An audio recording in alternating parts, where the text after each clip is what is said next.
All right, today we're jumping into something really fascinating from the book of Revelation.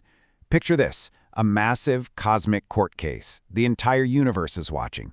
There's a huge conflict. A specific accusation is made, and it all comes down to a special group of witnesses to settle things for good.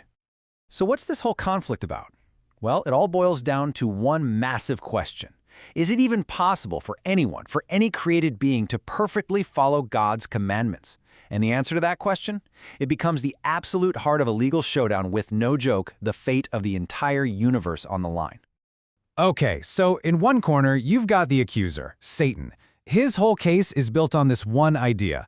God's law is fundamentally broken. Why? Because he claims it's totally impossible for anyone to actually follow it. The whole point is to spread doubt, right? To make everyone question God's character. But God's response isn't some big, long argument. Nope. It's living, breathing proof. He brings in special witnesses who are going to show everyone that the law can be followed. And these witnesses, they have a special name, the first fruits. Now, what does that mean? Well, these are the folks who, through their own testimony and, their ultimate sacrifice, they become the undeniable proof. They're the evidence that God's law isn't just possible, it's righteous. They basically prove God's case for him right in front of the whole universe. And here's the kicker. It doesn't happen all at once. There are actually 3 separate harvests of these first fruits. So let's look at how the evidence is presented. It all starts with the very first witness, the one who sets the standard. He's the foundational piece of evidence, kind of like the ultimate prototype for everyone else who will come after. And who is that first witness? You guessed it. The Apostle Paul lays it out perfectly in his letter to the Corinthians. He says that Jesus Christ himself is the very first of these first fruits. His resurrection? That was Exhibit A.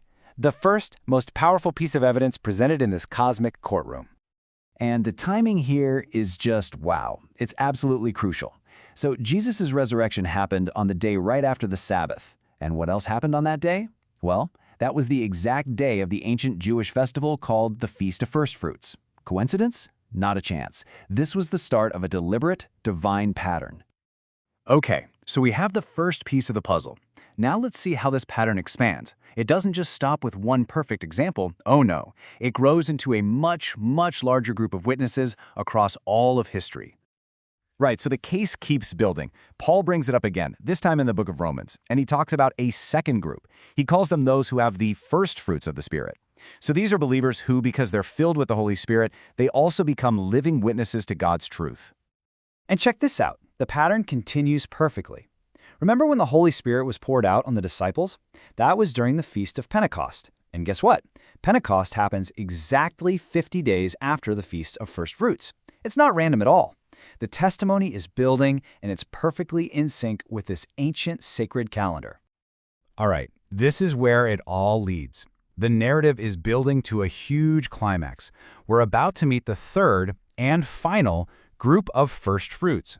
These are the last witnesses, the ones who show up at the very end of the age to complete the testimony once and for all. And the book of Revelation gets super specific here. It tells us the exact number of this final group of witnesses. It's 144,000.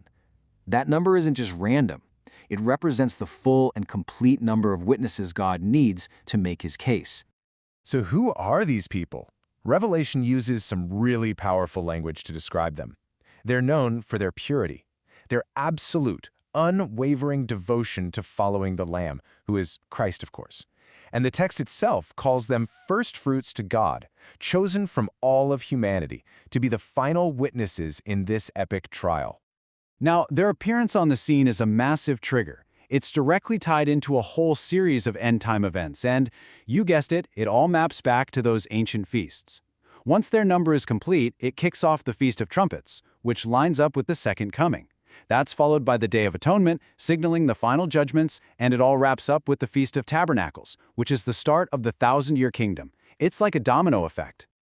Okay, let's pull this all together. You've got these 3 distinct harvests, right? First Christ, then the believers filled with the Spirit, and finally the 144,000.